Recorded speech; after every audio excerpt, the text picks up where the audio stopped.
ध्वनी प्रदूषण या समस्येकडे गंभीरतेने पाहायला पाहिजे. तरी त्यांनी हा विषय केवळ धार्मिकच नाही तर धर्मांध पातळीवर नेलेला. केवळ मस्जिदवरच्या भोंग्याच्या ध्वनी प्रदूषणाचा हा विषय नाही आणि सर्वोच्च न्यायालयाचे सगळे निर्णय पाहिले तर आपल्या हे लक्षात येईल.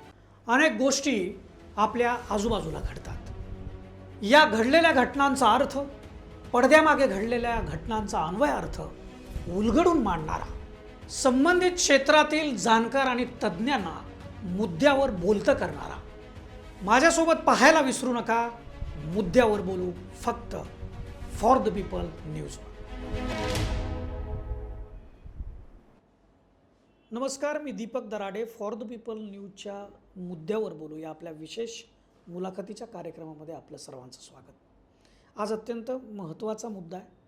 तो गेल्या काही दिवसांपासून महाराष्ट्रामध्येच नाही तर आपल्या पूर्ण देशामध्ये सध्या त्याच्यावर चर्चा सुरू आहे. यावरून तुमच्या लक्षात आलं असेल की हा मुद्दा कुठला आहे.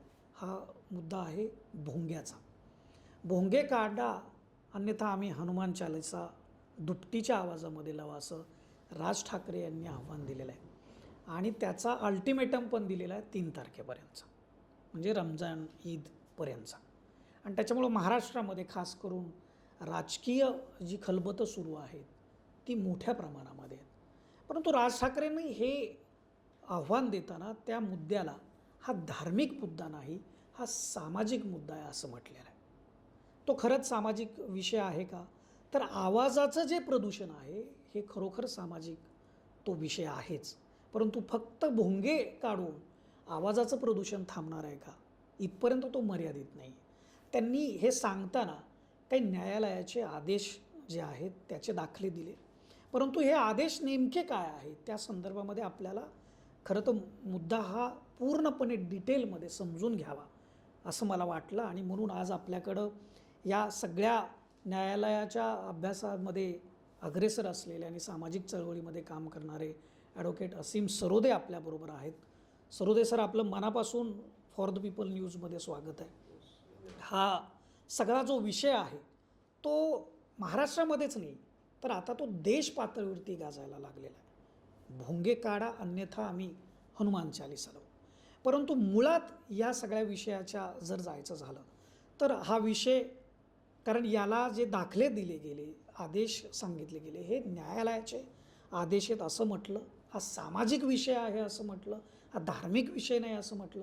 त्यामुळं अनेक अर्थानं हा विषय खरं सहमत होण्याच्या दृष्टिकोनातून खरं तर योग्य आहे. कारण आवाजाचा आपल्याला प्रदूषण किती आहे, आपल्याला किती वर्षभरामध्ये त्याचा त्रास होतो. भारतासारख्या खंडप्राय देशामध्ये आपण ज्यावेळी बघतो की उत्सवाचं, सणाचं याची संख्या, मग त्याचे लाऊडस्पीकर, अगदी लग्नाच्या वराती, अगदी जयंती, या सगळ्या गोष्टींच्या पार्श्वभूमीवरती आवाजाचं प्रदूषण हा विषय नक्कीच महत्त्वाचा आहे. तो सामाजिक विषय आहे. परंतु जे सध्या सुरू आहे ते खरंच सामाजिक आहे का? आणि न्यायालयाच्या दृष्टिकोनातून जे काही दाखले दिले गेले त्याच्या खोलीमध्ये जाऊन तुम्ही त्याचं विश्लेषण काय सांगाल, किंवा ते खरं जे काही निर्णय आहेत त्याच्या संदर्भात काय सांगाल? तर हा विषय नक्कीच सामाजिक आहे. माझं तर म्हणणं आहे की नुसतं सामाजिक नाही, सामाजिक, वैज्ञानिक आणि आधुनिक जीवनाशी संबंधित अत्यंत महत्त्वाचा विषय म्हणून ध्वनी प्रदूषण या समस्येकडे गंभीरतेने पाहायला पाहिजे. परंतु राज ठाकरे साहेब जरी सांगत असले की तो सामाजिक विषय आहे असं त्यांनी आता टर्न घेतलेला असला एक, तरी त्यांनी हा विषय केवळ धार्मिकच नाही तर धर्मांध पातळीवर नेलेला आहे असं माझं स्पष्ट मत आहे. कारण की केवळ मस्जिदवरच्या भोंग्याच्या ध्वनी प्रदूषणाचा हा विषय नाही आणि सर्वोच्च न्यायालयाचे सगळे निर्णय पाहिले तर आपल्या हे लक्षात येईल. म्हणजे याची सुरुवात कधी झाली न्यायालयीन प्रक्रियांची असं पाहिलं आपण तर हा एक निर्णय आहे जो 1998चा आहे. ही अत्यंत हृदयद्रावक अशा प्रकारची घटना आहे जिथून ध्वनी प्रदूषणाच्या विषयाची सर्वोच्च न्यायालयात सुरुवात झाली असं म्हणता येईल. त्याच्या आधी काही छोटे मोठे निर्णय आले असतील, पण हा 1998चा निर्णय आणि घटना काय आहे याचा जर आपण विचार केला तर एका 13 वर्षाच्या मुलीवर काही जणं बलात्कार करत होते आणि बलात्काराचा प्रयत्न करत असताना ती स्वतःला वाचवण्यासाठी सतत आरडाओरडा करणं, लोकांची मदत याचना ओरडून मागणं असा प्रयत्न करत होती. परंतु बाजूला एका ठिकाणी भजन मोठ्या प्रमाणात लाऊडस्पीकरवर सुरू होतं सोसायटीमध्ये, त्यामुळे तिचा आवाज कुठेच पोचू शकला नाही, ती कोणाची मदत घेऊ शकली नाही आणि त्याच्यामुळे तिच्यावर बलात्कार झाला. बलात्कार झाल्यावर ती व्यथित होऊन तिने स्वतःवर रॉकेल टाकून पेटवून घेतला आणि ती मुलगी मेली. तर एका सामाजिक संवेदनशील असलेल्या अनिल मित्तल नावाच्या माणसाने थेट सुप्रीम कोर्टामध्ये केस दाखल केली आणि तेव्हा त्यांनी सांगितलं की जर ध्वनी प्रदूषण नसतं त्यावेळेस तर ती मुलगी वाचू शकली असती. आणि अत्यंत गंभीर पद्धतीने हा प्रश्न जेव्हा कोर्टासमोर आणला गेला तेव्हा कोर्टाने ध्वनी प्रदूषणाबद्दलचा एक महत्त्वाचा निर्णय दिला आणि त्यांनी सांगितलं की भजन असेल, कीर्तन असेल, कोणत्याही प्रकारे मंदिर, मस्जिद, गुरुद्वारा कुठले पण काही असेल तरी तिथे ध्वनी प्रदूषण अशा प्रकारे करणं हेच मुळात चुकीचं आहे, असं कोर्टाने तेव्हा सगळ्यात पहिल्यांदा मांडलं. आता यांनी याच्यात काय म्हटलं हे काही ओळी मी फक्त वाचून दाखवतो. त्यांनी म्हटलं the petition complaints of noise created by the use of loudspeakers being used in religious performances for singing bhajans and the like in busy commercial localities on the days of weekly offs. Best quality hi-fi audio systems are used. Open spaces meant to be used for schools in the locality are let out for the use of marriage functions वगैरे त्यांनी सांगितलं आहे. म्हणजे जे शांतता क्षेत्र आहे अशा ठिकाणी म्हणजे शाळा, महाविद्यालय याच्यामधले मैदानंसुद्धा लग्नासाठी दिले जातात आणि तिथे मोठ्या प्रमाणात कोणतेही नियम न पाळता लाऊडस्पीकरांचा वापर होतो, वायफाय सिस्टीमचा वापर होतो, तर ते अत्यंत चुकीचं आहे असं त्यांनी सांगितलं. हे नॉईज पोल्युशन होत असताना लोकांना जो इनकन्व्हिनियन्स आणि डिस्कम्फर्ट होतो, अस्वस्थता सगळीकडे पसरते त्या आवाजामुळे, त्याच्याबद्दल कोणीच विचार करत नाही असं मत सुप्रीम कोर्टाने 1998मध्ये व्यक्त केलं. आणि त्यांनी सांगितलं की the principal prayer is the existing laws for restriction of use of loudspeakers and other high volume noise producing audio video system be directed to be rigorously enforced. तर नियमांचं पालन जर केलं तर कदाचित ह्या ध्वनी प्रदूषणाला परवानगीच मिळणार नाही, अशी खरं तर कायद्याची रचना आहे. ती पाळली जात नाही याच्याबद्दलची खंत सगळ्यात पहिले याच्यातून व्यक्त करण्यात आली 1998मध्ये.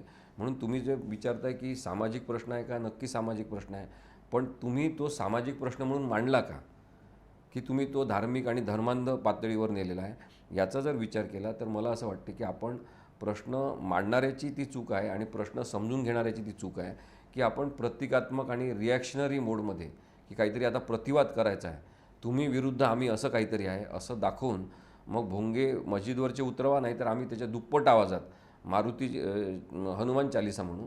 हे जे आहे बदल्याच्या भावनेतून सुरू असलेलं धर्मांध राजकारण आहे आणि मला वाटते की त्याच्यामध्ये ध्वनी प्रदूषणाचा महत्त्वाचा मुद्दा आपण विसरून जातो आहे आणि काहीतरी बदला घेण्याच्या भावनेने काही करायचं आहे अशा प्रवृत्तीने लोक आता पेटून उठत आहेत. पण फक्त हा एकच निर्णय आहे का आत्तापर्यंत अजून असे बरेच त्याच्यामधल्या केसेस होत्या आणि त्याचे पण काही दाखले आहेत? हो, अनेक केसेस अशा झाल्या. म्हणजे आता ही एक केस मी वाचून दाखवली तिथपासून तर 7 ते 8 केसेस महत्त्वाच्या झालेल्या आहेत. त्याच्यामध्ये जर आपल्याला पाहायचं असेल तर church of God in India versus KKR Majestic Colony ही केस 2000 साली झाली. म्हणजे 1998मध्ये एक केस झाली, ही 2000 सालची केस. याच्यामध्ये चर्चच्या ध्वनी प्रदूषणाचा मुद्दा आहे. तर तिथे असं होतं की चर्चमध्ये गिटार, ड्रम्स, म्युझिक हे जोरजोराने वाजवण्यात येत होतं आणि त्याच्यामुळे त्या प्रार्थनेचा आवाज बाहेर जात होता आणि तिथे जे आजूबाजूला वस्ती होती तिथल्या ज्येष्ठ नागरिकांना त्रास व्हायला लागला, लहान मुलांना त्रास होता आणि अभ्यास करणाऱ्या मुलं डिस्टर्ब व्हायला लागले. त्यामुळे या सोसायटीच्या लोकांनी त्यांना सांगण्याचा प्रयत्न केला चर्चवाल्यांना की आवाज करू नका. त्यांनी ऐकलं नाही म्हणून हे प्रकरण कोर्टात गेलं. तर ही जी KKR मॅजेस्टिक कॉलनीची केस आहे ही याच्यासाठी महत्त्वाची आहे की त्यांनी सांगितलं कोर्टाने याच्यामध्ये की नागरी सभ्य जीवनामध्ये ध्वनी प्रदूषणाला जागा नाही आणि त्यामुळे म्हातारे लोक, विद्यार्थी यांना त्रास व्हायला नको याची जबाबदारी प्रत्येकावर आहे आणि शांततेचा आणि शांत जीवन जगण्याच्या हक्कांचा भंग करणं हे चालणार नाही असं या चर्चच्या केसमध्ये church of God in India या केसमध्ये कोर्टाने सांगितलं. म्हणजे आता चर्चमधला मुद्दा महत्त्वाचा ठरला. एका ठिकाणी लहान मुलीवर अत्याचार झाला म्हणून ध्वनी प्रदूषणाचा मुद्दा पुढे आला. मग तिसरी केस याच्यामधली आहे की सुगनचंद अग्रवाल ही केस जी आहे ती 2001 साली झाली. या केसचं वैशिष्ट्य दीपकजी असं आहे की 2 महिन्याची मुलं, नुकतेच जन्म झालेले मुलं, 4 महिन्याची मुलं, रांगणारे मुलं अशा सगळ्यांतर्फे त्यांच्या आईवडिलांनी केस सुप्रीम कोर्टात केली की मोठ्या आवाजाचे जे बॉम्ब असतात, सुतळी बॉम्ब, लक्ष्मी बॉम्ब असे फटाके जे असतात ते फोडले जातात दिवाळीमध्ये आणि अनेक सण उत्सवाच्या काळामध्ये. तर दिवाळीमध्ये का त्यांनी म्हटलं, कारण की दिवाळी हा भारतामध्ये साजरा होणारा जाहीर असा मोठा उत्सव आहे. कारण आपण म्हणतो की आपल्या हिंदूंची संख्या 80% 85% जर असेल तर आपण सगळ्यात जास्त ध्वनी प्रदूषण त्यावेळेस करतो. असा मुद्दा या सुगंचन अग्रवाल यांनी मांडला. आता नावावरून हे लक्षात गेली की ते सुद्धा स्वतः हिंदू आहेत. त्यांनी ही केस केली आणि तेव्हा सुप्रीम कोर्टाने अत्यंत गंभीरतेने हा मुद्दा घेतला, कारण की त्यांचं म्हणणं होतं की ते लहान मुलं कानठाळ्या बसणाऱ्या आवाजांनी डिस्टर्ब होतात, घाबरतात, रडायला लागतात. त्यांना सांगता येत नाही की त्यांना काय त्रास होतो ॲक्च्युली, आणि म्हणून मोठ्या आवाजाच्या फटाक्यांवर 2001 साली बंदी आणण्यात आली आणि ग्रीन फटाके असले पाहिजे वगैरे असे शब्द सगळे अस्तित्वात आले आणि मोठ्या फटाक्यांवर बंदी आली. मोठ्या आवाजाच्या फटाक्यांवर बंदी आणून परत आपण एकदा सामाजिकता नवीन स्वरूपाची, नवीन एक वागणुकीचं भान निर्माण करण्याचा कोर्टाने प्रयत्न केला असं आपल्याला दिसतं. तर पुन्हा एकदा हे आवाजाच्या प्रदूषणाबद्दलच. हो, आवाजाच्या प्रदूषणाबद्दल. तर हे ध्वनी प्रदूषणाचे वेगवेगळे आस्पेक्ट आहे ना, ते वेळोवेळी कोर्टाच्या माध्यमातून चर्चेत आलेले आहे आणि त्यांनी तशा सूचना दिलेल्या आहेत. मग आता याच्यामध्ये प्रिस्क्राईब लेवल काय असेल, फटाक्यांची काय म्हणतात मान्यता देणाऱ्या ऑर्गनायझेशन्सनी, प्रदूषण नियंत्रण मंडळाने याच्यावर कसं लक्ष ठेवायचं हे वेळोवेळी सांगण्यात आलेलं आहे. मग आता प्रश्न हा परत निर्माण होतो की या ज्या सगळ्या यंत्रणा आहेत त्या ध्वनी प्रदूषण गंभीरतेने घेतात का? त्यांनी कधीच घेतलं नाही. तिसरी केस महत्त्वाची आहे ती noise pollution versus union of India अशी केस आहे. याच्यामध्ये परत हाच मुद्दा आला की ध्वनी प्रदूषणाच्या संदर्भातले जे नियम आहे, ध्वनी प्रदूषण नियंत्रण नियम 2000 असं त्या नियमाचं नाव आहे. आता 1998मध्ये नियम नव्हते, पण 2000 साली जेव्हा केस झाली तेव्हा हे नियम तयार करण्यात आले. मग या नियमांमध्ये काही प्रिस्क्राईब नॉईज पोल्युशन किंवा नॉईज कंट्रोल, डेसिबल व्हॉल्यूम्स या संदर्भातले शब्द वापरून काही नियम ठरवण्यात आले आणि त्यांनी सांगितलं की निवासी भागामध्ये दिवसा 55 डेसिबल ही मॅक्झिमम आवाजाची लिमिट असली पाहिजे आणि 45 डेसिबल ही रात्रीच्या वेळेसची मॅक्झिमम लिमिट असली पाहिजे. आणि मग त्यांनी दुःख व्यक्त केलं की ध्वनी प्रदूषण नियमांचं पालनच का होत नाही आहे असं कोर्टाने या केसमध्ये सांगितलं. आणि त्यांनी याच्यात एक महत्त्वाची सूचना या केसमध्ये केली. 2005 सालची ही सूचना आहे सर्वोच्च न्यायालयाने केलेली की शालेय शिक्षणामध्ये ध्वनी प्रदूषणासंदर्भात संवेदनशील विचार सांगणारा धडा असला पाहिजे आणि त्यांना लहानपणीपासूनच आपण सांगितलं पाहिजे की ध्वनी प्रदूषण हे आपल्याला कोणाला आवडत नाही, आपणही करून इतरांना त्रास देऊ नये. आता याच्यामध्ये सिविक सेन्सचा मुद्दा आहे की नागरी संवेदनशीलता विद्यार्थी जीवनापासून आली पाहिजे आणि प्रगती वैज्ञानिक जीवन हे जगत असताना यंत्रांचा सुळसुळाट होणार आहे, तर आपण आपल्या जबाबदाऱ्या पाळून इतरांना त्रास होणार नाही अशी वागणूक ठेवली पाहिजे.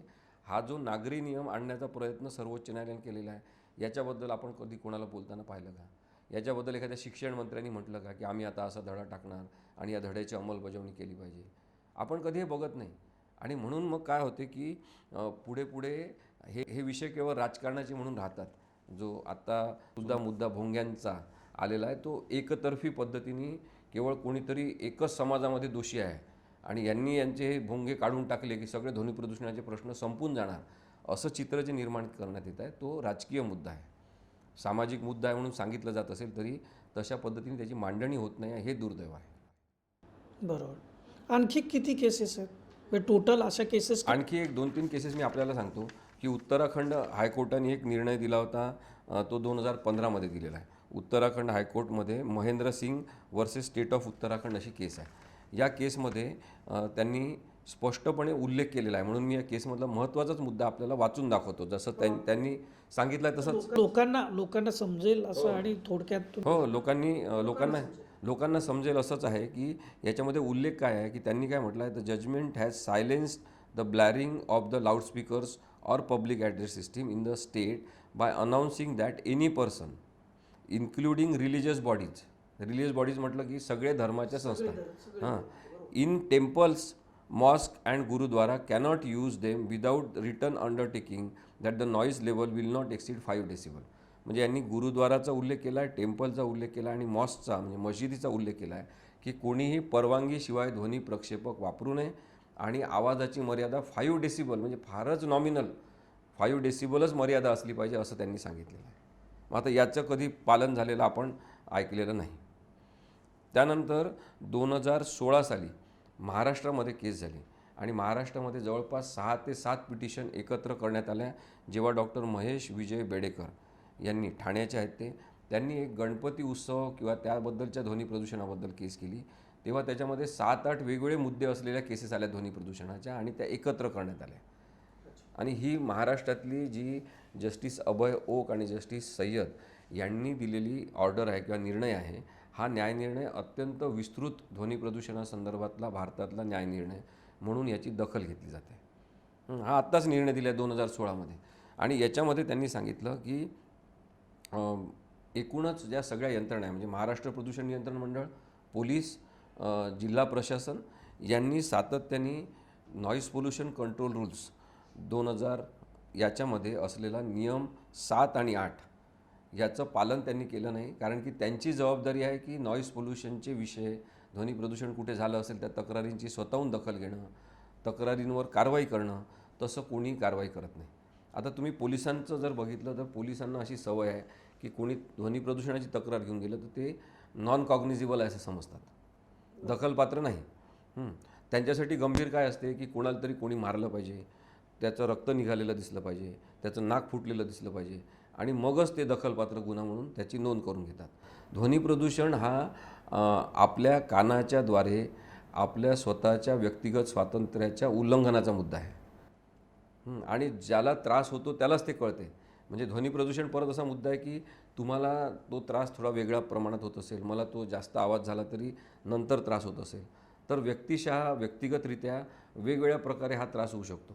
त्यामुळे त्या त्रासाची दखल पोलिसांनी कशी घ्यायची याच्याबद्दलची कोणतीच नियमावली नाही आणि पोलीस कधीच दखल घेताना दिसलेली नाही.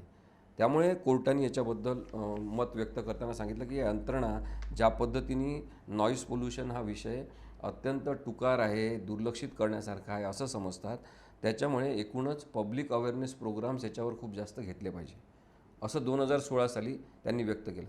मग आता तुम्ही पत्रकार आहात, तुम्ही इतके वर्ष या क्षेत्रात काम करता, तुम्ही असे अनुभव कधी आलेले आहेत का तुम्हाला की या सगळ्या यंत्रणांद्वारे मोठ्या प्रमाणामध्ये ध्वनी प्रदूषण विरोधी मोहीम चालवण्यात येत आहे? वेगवेगळ्या ठिकाणी मंदिर, मस्जिद, गुरुद्वारा इथे सांगितलं जात आहे की ध्वनी प्रदूषण करू नका. अधिकाऱ्यांची एखादी टीम गेलेली आहे, त्यांचं प्रबोधन करत आहे, असं कधी झालेलं आहे का? तर आपण प्रबोधनाचे मार्गच वापरले नाही आणि मग अचानक आपण म्हणतो की हे बंद करा, हे काढून टाका, तर मग लोकांची प्रतिक्रिया त्याच्यावर उमटते. आणि क्रिया आणि प्रतिक्रियांचं राजकारण हे राजकीय पक्षांसाठी आवश्यक आहे, सामान्य माणसासाठी. बऱ्याचदा असे अनुभव आहेत की या संबंधी जर कोणी प्रश्न विचारला किंवा जनजागृतीचा प्रयत्न केला तर त्याला धर्मविरोधी पण संबोधलं जात आहे, त्याला ठरवलं जात आहे जाणीवपूर्वक, असाही प्रयत्न होतो. आत्ता तुम्ही जो केसचा जो काही दाखला दिला त्याच्यामध्ये तुम्ही काही 5 डेसिबलमध्ये तो आवाज ठेवा असं म्हटलं आणि तशा गाईडलाईन्स त्या निकालाच्याद्वारे न्यायालयाच्या देण्यात आल्या. आत्ता काल महाराष्ट्र सरकारने रात्री 10 ते सकाळी 6पर्यंत भोंगे बंद राहिले पाहिजेत आणि त्याची अंमलबजावणी करण्याच्या सूचना दिलेल्या आहेत. म्हणजे आत्ता सरकारला जाग येते, म्हणजे प्रश्न निर्माण होऊ दिला जातो आणि मग त्याच्यावरती आपण कायदे तर पूर्वीच केलेले आहेत पण त्याची मग अंमलबजावणी करण्याच्या संदर्भामध्ये विचार करतो किंवा सूचना करतो. याच्यामध्ये तुम्हाला असं नाही वाटत की सरकारसुद्धा दोषी आहे? सरकार नक्कीच दोषी आहे, पण समाजाच्या येणाऱ्या मागण्या या झुंडीद्वारे बरेचदा आलेल्या आहेत. म्हणजे एखादा रमजान असेल किंवा ती मुस्लिम लोकांची कोणती ती एक अशी मिरवणूक असते, अंगावर फटके मारून घेतात वगैरे, ताजिया की काय असेल ते, तशा प्रकारच्या मिरवणुका असतात. गणपती उत्सव असतात, दुर्गा उत्सव असतात. त्याच्यावेळेस या झुंडी ज्या आहेत, ज्यांनी ठेकेदारी समाजाची घेतलेली असते की आम्ही हा उत्सव साजरा करतो आणि यावेळेस तुम्ही ध्वनी प्रदूषणाचे नियम रिलॅक्स करा, असं कितीदा झालेलं आहे. अनेकदा असं झालेलं आहे की या झुंडी जातात, सरकारकडे अर्ज करतात, त्यांच्यासोबत मिटिंग वगैरे करतात, त्यांना सांगतात की निदान 10 दिवसासाठी रिलॅक्स ठेवा. रिलॅक्स ठेवा म्हणजे काय, 10 दिवस आम्हाला बेकायदेशीर वागू द्या. मग आपण त्यावेळेस मतांचं राजकारण म्हणून त्यांना सूट देताना पाहिलेलं आहे की नाही?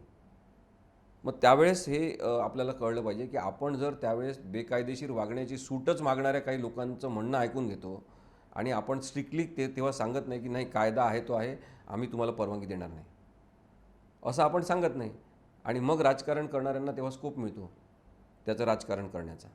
आणि म्हणून मला असं वाटते की आपण त्या गंभीरतेने त्याच्याकडे कधी बघितलं नाही. महेश बेडेकर यांच्या केसमध्ये झालेली एक घडामोड ही अत्यंत महत्त्वाची म्हणून आपल्याला सांगितली पाहिजे की त्यावेळेस मुख्यमंत्री देवेंद्र फडणवीस होते. त्यांनी जाहीरपणे वक्तव्य केलं की न्यायाधीश बायस वागत आहेत, निर्णय देताना, ऑर्डर देताना ते बायसपणे त्यांची अभिव्यक्ती जी आहे ती काय म्हणतात त्याला आपण सुटेबल नाही आहे, संयत नाही आहे, आमच्या बाजूने किंवा हिंदूंच्या बाजूने ती विरोधी आहे कदाचित, अशा प्रकारची भूमिका जर घेतली गेली असेल जाहीरपणे आणि न्यायालयाचा अपमान करण्याचा, न्यायाधीशांच्या प्रामाणिकतेवर प्रश्नचिन्ह निर्माण करण्याचा प्रयत्न केला गेला असेल, तर मग तुम्ही एक प्रकारे ध्वनी प्रदूषणाचं समर्थन करताय. मग त्यावेळेस तुम्ही जर ध्वनी प्रदूषणाचं समर्थन केलं असेल आणि आता मग विशिष्ट धर्माच्याच ध्वनी प्रदूषणाबद्दल बोलत असाल किंवा कोणाला तरी उस्कवून देत असाल की याच्याबद्दल बोला, स्पॉन्सर करत असाल, तर हे राजकारण आपलं नाही आहे, म्हणजे सामान्य माणसांचं नाही आहे हे राजकारण.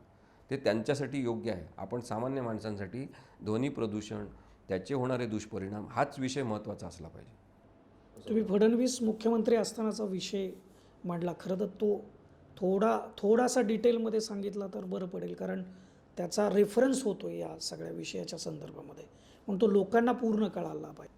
तर डॉक्टर महेश बेडेकर यांनी जी केस केली होती त्याच्यामध्ये 5-6 पिटिशन एकत्र झाल्या होत्या.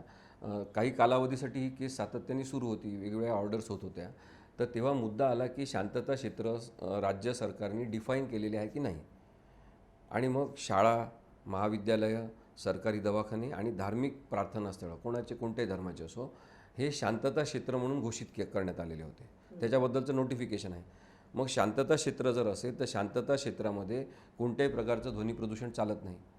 मग तसे कार्यक्रम सगळेच होताना दिसत होते आणि म्हणून त्यांनी प्रश्न उपस्थित केला होता की शांतता क्षेत्र सरकारने अधोरेखित केलेले आहेत की नाही, नक्की केलेले आहेत की नाही. मग त्याच कालावधीमध्ये गरबा, दांडिया वगैरे हा जो व्यावसायीकरण आणि व्यापारीकरण झालेला एक परत सण आणि उत्सव आहे, त्याच्याबद्दलची चर्चा सुरू होती आणि त्याच्यामध्ये ध्वनी प्रदूषणासंदर्भात काही रिलॅक्सेशन द्यावे अशी त्या लोकांची मागणी होती. म्हणजे जरी गुजराती लोक हा साजरा करत असले तरी इथे सगळेच लोक आता नाचायला, मौजमजा करायला जातात. आणि मग राजकीय मुद्दा हा होतो की मतांचं राजकारण, आणि त्याच्यामध्ये मुख्यमंत्र्यांनी तेव्हाच्या हे जे ऑर्डर खूप जास्त होत आहेत ध्वनी प्रदूषण थांबवण्याबद्दलचे, हे चुकीचे आहे असा समज त्यांनी करून घेऊन त्यांनी त्यावेळेस न्यायालयावर टीका केली होती. त्याच्याबद्दलच्या न्यूजपेपरमध्ये बातम्या पण आहे, कोणी काढून बघू शकतात. आणि न्यायाधीशांना पर्सनल टार्गेट केलं गेलं, त्यांचे प्रामाणिकपणा, सचोटी, त्यांची तटस्थता याच्याबद्दल प्रश्न निर्माण केले गेले. तेव्हा त्यांना दुःख झालं आणि जस्टिस अभय ओक यांनी नाराजीने हे व्यक्त केलं आणि त्यांनी सांगितलं की याच्याबद्दल माफी मागायला पाहिजे. तर ॲडव्होकेट जनरल यांनी सरकारतर्फे, मुख्यमंत्र्यांतर्फे कोर्टामध्ये ॲपॉलॉजी मागितलेली आहे की त्यांचं म्हणणं तसं नव्हतं वगैरे असं सांगून. पण ध्वनी प्रदूषण नियंत्रण करण्यासाठी जे न्यायाधीश अत्यंत तटस्थपणे निर्णय देत असतात, त्यांच्यावर आपण जेव्हा आक्षेप करतो राजकीय नेता एखादा, तेव्हा आपण हे पाहू शकतो का की ध्वनी प्रदूषणाची बाजूच ते एक प्रकारे घेत आहेत. म्हणजे न्यायालय ध्वनी प्रदूषणाच्या विरुद्ध निर्णय देताना आपण त्याच्यामध्ये राजकीय दबाव आणून ध्वनी प्रदूषणाला सपोर्ट करण्याचा प्रयत्न करायचा, हे किती चुकीचं आहे. आणि दिस इज पार्ट ऑफ रेकॉर्ड. तर मला वाटते की अशा पद्धतीने काही आपण तो विषय सामाजिक आहे वगैरे असं समजून घेऊ शकत नाही. अनेकदा तो विषय धर्मांध, जातीय आणि मोठ्या श्रीमंत वर्गाचे जे फेस्टिवल आहे त्याच्यामध्ये ध्वनी प्रदूषण होऊ द्या, त्याच्याकडे दुर्लक्ष करा, अशा स्वरूपात राजकीय लोकांनी त्याच्याकडे बघितलेलं आहे.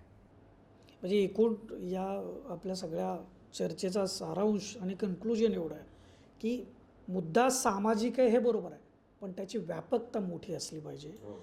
तो विषय फक्त राजकीय अजेंडा म्हणून वापरता कामा नये, असंच तुम्हाला या सगळ्या. ते जे मस्जिदीबद्दलचे निर्णय दिलेले आहेत, ते 2 निर्णयसुद्धा अत्यंत महत्त्वाचे आहे. मग त्याच्यामध्ये एक आहे मनसूर अहमद आणि इतर वर्सेस स्टेट ऑफ UP. ही केस जी झाली ती 2019मध्ये झाली. त्याच्यामध्ये पण 4च ओळी मी फक्त वाचून दाखवतो. त्यांनी काय सांगितलं होतं, no religion prescribes or preaches those prayers are required to be performed through voice amplifiers or by beating of drums, and if there is such practice it should not be adversely affect the rights of others including that of not being disturbed. म्हणजे याचा अर्थ काय की कोणताही धर्म असेल त्याच्यामध्ये loudspeaker लावून किंवा व्हॉइस ॲम्प्लिफायर्स लावून प्रार्थना केल्या पाहिजे, पूजा अर्चा केल्या पाहिजे असं काही सांगितलेलं नाही आहे. आणि त्यामुळे प्रत्येकाची जबाबदारी आहे की आपल्या धर्म स्वातंत्र्याचा उपयोग करून तुम्ही इतरांचं धर्म स्वातंत्र्य आणि इतरांचा शांत जीवन जगण्याचा अधिकार तुम्ही डिस्टर्ब करू शकत नाही, असं 2019 साली केसमध्ये एका सांगितलं. दुसरी एक केस जी राज ठाकरेसुद्धा रेफरन्स देत आहेत ती आहे Afzal Ansari and others versus state of UP. ही आत्ताची केस आहे 2020मध्ये झालेली. सुप्रीम कोर्टाने हा निर्णय दिला आणि त्यांनी त्याच्यामध्ये जे सांगितलेलं आहे ते सुद्धा महत्त्वाचं म्हणून मी आपल्याला सांगतो. त्यांनी सांगितलं पॅरेग्राफ नंबर 40मध्ये त्यांनी जे सांगितलेलं आहे की therefore it shall held that azan may be an essential and integral part of Islam but recitation of azan through loudspeakers or other sound amplifying devices cannot be said to be an integral part of religion. म्हणजे त्यांनी सांगितलं की तुमचं अजान देण्याचा धार्मिक परंपरेचा भाग असेल, अविभाज्य भाग असेल अजान तुमच्या धर्माच्या संकल्पनेचा, परंतु लाऊडस्पीकरवरून अजान देणे हा काही धर्माच्या संकल्पनेचा अविभाज्य भाग असू शकत नाही. आणि म्हणून त्यांनी पुढे हे सांगितलेलं आहे की आर्टिकल 25नुसार धर्मस्वातंत्र्य प्रत्येकाला आहे, हिंदूला आहे, मुस्लिमला आहे, ख्रिश्चनला आहे, सिखला आहे, जैन, बौद्ध सगळ्यांना आहे. पण त्याचबरोबर इतरांचे जे अधिकार आहेत त्याचं पालन करण्याचं कर्तव्यसुद्धा आपल्यावर आहे. आणि म्हणून धर्मस्वातंत्र्याचा गैरवापर ठरेल जर तुम्ही लाऊडस्पीकरचा वापर ध्वनी प्रदूषण करण्यासाठी कराल, इतक्या स्पष्टपणे त्यांनी सांगितलेलं आहे. आणि मग RC लाहोटींचं एक जजमेंट महत्त्वाचं आहे सुप्रीम कोर्टाने दिलेलं. चीफ जस्टिस तेव्हा होते, तेव्हा त्यांनी जजमेंट दिलं की रात्री 10 ते सकाळी 6 कोणत्याही प्रकारचे लाऊडस्पीकर, ड्रमबीट्स का त्यांनी म्हटलं, कारण की आपल्या हिंदू धर्मामध्ये सकाळी सकाळी सनई चौघडा वगैरे वाजवण्याची पद्धत आहे. अनेक मंदिरांमध्ये असं असं करून चौघडा वाजवतात सकाळी, तर ते वाजवता येणार नाही असे स्पष्ट आदेश सर्वोच्च न्यायालयाने दिलेले आहे. आणि त्याच्यामुळे मला असं वाटते की अजान देताना लाऊडस्पीकरची धर्मसंकल्पनेनुसार मुळीच गरज नाही, ते बंद झाले पाहिजे. काकड आरत्या लाऊडस्पीकरवर लावायच्या आणि जोरजोरात आरत्या म्हणायच्या हे बंद झालं पाहिजे. जागरण जे आपल्या हिंदू धर्मामध्ये होतात आणि रात्री खूप मोठ्या प्रमाणात भजन कीर्तन केलं जाते ते बंद झालं पाहिजे. कारण की शांततापूर्ण झोप 8 तास 7 ते 8 तास असली पाहिजे, हा वैज्ञानिक दृष्टिकोन आपण समजून घेतला पाहिजे. आणि म्हणून मला असं वाटते की हा विषय काही केवळ एका जातीचा धर्माचा असा नाही आहे. आणि राज ठाकरे साहेबांनी तो जरी एका जाती धर्माच्या अनुषंगाने त्यांना टार्गेट करून आणला असेल तरी आपण सगळ्यांनी जबाबदारीने आता हे समजून घ्यायला पाहिजे की हा विषय अत्यंत शांतपणे आपण वैज्ञानिक सामाजिक विषय म्हणून समजून घेतला पाहिजे. शेवटचा दीपकजी मी एक निर्णय सांगतो, तो म्हणजे पुण्यातल्या सुजल हाऊसिंग सोसायटी यांनी केस केली होती की सगळे लॉन्स एका ठिकाणी आहेत, एकाच वेळेस आपल्या इथे हिंदू धर्म पद्धतीनुसार लग्नाचे मुहूर्त निघतात आणि त्या एकाच वेळेस 4-5 दिवस सतत लग्नाचे मुहूर्त असतात. तर सगळ्या लग्नाच्या त्या वराती, मोठी मिरवणूक, ते DJ लावलेले, बँड लावलेले, असे सगळे मिरवणुका आपण पाहतो, ट्रॅफिक जाम होताना आपण बघतो. तर त्या संदर्भात काही लोकांच्या तर्फे केस केली होती, त्याच्यामध्ये मीच वकील होतो. आणि तेव्हा विषय हा आला की लग्न परंपरेचा, धर्मसंकल्पनेचा वराती काढणं हा भाग आहे का. आणि तेव्हा कोर्टाने अत्यंत महत्त्वाचा निर्णय दिला. म्हणजे तेव्हा कोर्टामध्ये एका युक्तिवादाच्या प्रसंगी मी हे म्हटलं पण की आपला असा गैरसमज सगळ्यांचा असतो की माझं लग्न होणार आहे त्यामुळे जगातल्या सगळ्यांना फार आनंद झालेला आहे आणि म्हणून मग तो आनंद खूप मोठा आवाज करून आपण व्यक्त करणार आणि ते लोक अंगविक्षेप करत नाचत असतात लग्नाच्या वरातीमध्ये. तर त्यांनी सांगितलं की हा कोणत्याही धर्मातल्या धर्मसंकल्पनेच्या प्रक्रियेचा भाग नाही. हे न करतासुद्धा लग्न होऊ शकतात. कारण की हिंदू विवाह पद्धतीमध्ये काय की 7 फेरे घ्या तुमचं लग्न झालं, हिंदू धर्म पद्धतीने. मुस्लिम धर्मामध्ये काय, तुम्ही कबूल कबूल कबूल म्हणा, ते निकाह कबूल झाला की तुमचं लग्न झालं. ख्रिश्चन धर्म पद्धतीमध्ये एकमेकांना ते हार घालतात, एकमेकांना आलिंगन देतात आणि ॲक्सेप्ट करतात एकमेकांना आणि ते लग्न झालं असं धर्मामध्ये सांगितलेलं आहे. याच्यामध्ये कुठे मिरवणुका आहे, प्रोसेशन आहे, DJ लावणं आहे. कोर्टाने सांगितलं की मॉडिफाईड केलेल्या DJच्या गाड्या जप्त करा. 5 जणांच्यापेक्षा जास्त बँड असण्याची गरज नाही, खूप मोठ्या वराती काढण्याची गरज नाही. शांततेने आणि आनंदाने तुम्ही लग्न करा. त्यासाठी बँडबाजा DJ लावलेच पाहिजे असं आवश्यक नाही. म्हणजे तुम्ही पहा की एका लहान मुलीच्यावर झालेल्या अत्याचारापासून लहान लहान मुलांना होणाऱ्या कांटाळ्या बसणाऱ्या त्या दिवाळीतल्या फटाक्यांपासून तर लग्नांपर्यंत प्रत्येक वेळेस कोर्टाने आपल्याला समजदार करण्याचा प्रयत्न केला आहे. त्यांनी कुठेच हार्श भूमिका घेतली नाही. पूर्ण फटाके बंद करा, लाऊडस्पीकर सगळे काढूनच टाका असं म्हटलेलं नाही. त्यांनी म्हटलं डेसिबल तुम्ही आवाज मर्यादित ठेवा, तुमची वागणूक बदला, दुसऱ्यांना त्रास होणार नाही याचा प्रयत्न करा. तर प्रबोधनाच्या मार्गावरून न्यायालय आपल्याला नेण्याचा प्रयत्न करत आहे. समाज म्हणून आपण न्यायालयाच्या या म्हणण्याला कधीच गंभीरतेने घेतलं नाही आणि त्यामुळे आज काही जणांना ध्वनी प्रदूषण या विषयाचं गंभीरता विसरून राजकारण करण्याची संधी आपण देतो आहे. ती चुकीची आहे. शहर केंद्रित विकासामध्ये जेव्हा शहरांमध्ये गर्दी वाढत आहे तेव्हा वाहनांचा आवाज, हे इनेव्हिटेबल पोल्युशन आपण त्याला म्हणतो, ते हॉर्नचा आवाज, बांधकामांचा आवाज, हे आपण टाळू न शकणारं प्रदूषण आपल्याला सहन करावं लागणार आहे. अशा वेळेस आपण निदान मानवनिर्मित स्वतःहून त्याच्यामध्ये प्रदूषण करू नये असा विचार आपण केला तर आपण एक सुजाण नागरिक, सजग नागरी समाज आणि नागरिक शास्त्र पाळणारा समाज होऊ शकतो. अगदी म्हणजे कायदेशीर जी भाषा किंवा कायद्याचे जे काही नियम आहेत आणि न्यायालयाने त्याचा जो अर्थ लावलेला आहे, या सगळ्या गोष्टींबद्दल ॲडव्होकेट असीम सरोदे यांनी मुद्देसूद त्याची मांडणी केलेली आहे. न्यायालयाचे निकाल काय आहेत या संदर्भामध्ये सांगितलेलं आहे. आणि कुठंही न्यायालयाने असं म्हटलं नाही की तुमचा पूर्णपणे आवाज थांबला पाहिजे, तुम्ही आनंद व्यक्त केला पाहिजे, प्रार्थना व्यक्त केली पाहिजे, प्रार्थना केली पाहिजे, परंतु त्याचा त्रास हा दुसऱ्याला होता कामा नये. आणि सगळ्यात महत्त्वाचा मुद्दा म्हणजे राज ठाकरे यांनी जी भूमिका घेतलेली आहे, जे भोंग्याचा आवाज त्याला धार्मिक न मांडता तो सामाजिक प्रश्न आहे असं जे त्यांनी म्हटलेलं आहे, तर तो खरोखर सामाजिक प्रश्न आहे, परंतु त्याची व्याप्ती ही केवळ फक्त एका धर्मापुरती मर्यादित न राहता ती एक सामाजिकच व्याप्ती असली पाहिजे. त्याच्यामध्ये सर्व धर्म आले, पूर्ण समाज आला. त्यामुळं याच्याकडं आपण ध्वनी प्रदूषणाच्या माध्यमातून आणि त्या गांभीर्यानं आपण बघितलं पाहिजे असं विश्लेषण ॲडव्होकेट सरोदे यांनी केलेलं आहे. आपल्याला या विषयाबद्दल आणि या एकूणच प्रश्नाबद्दल काय वाटतं या संदर्भामध्ये व्हिडिओच्या खाली कमेंट बॉक्समध्ये आपलं मत जरूर नोंदवा. आणि आपण ज्या ठिकाणी हा व्हिडिओ पाहत असाल त्या ठिकाणी फॉर द पीपल न्यूजला आपण सबस्क्राईब करा, लाईक करा आणि फॉलो करा. धन्यवाद. अनेक गोष्टी आपल्या आजूबाजूला घडतात. या घडलेल्या घटनांचा अर्थ, पडद्यामागे घडलेल्या घटनांचा अन्वय अर्थ उलगडून मांडणारा, संबंधित क्षेत्रातील जाणकार आणि तज्ज्ञांना मुद्द्यावर बोलतं करणारा. माझ्यासोबत पाहायला विसरू नका. मुद्द्यावर बोलू, फक्त फॉर द पीपल न्यूज.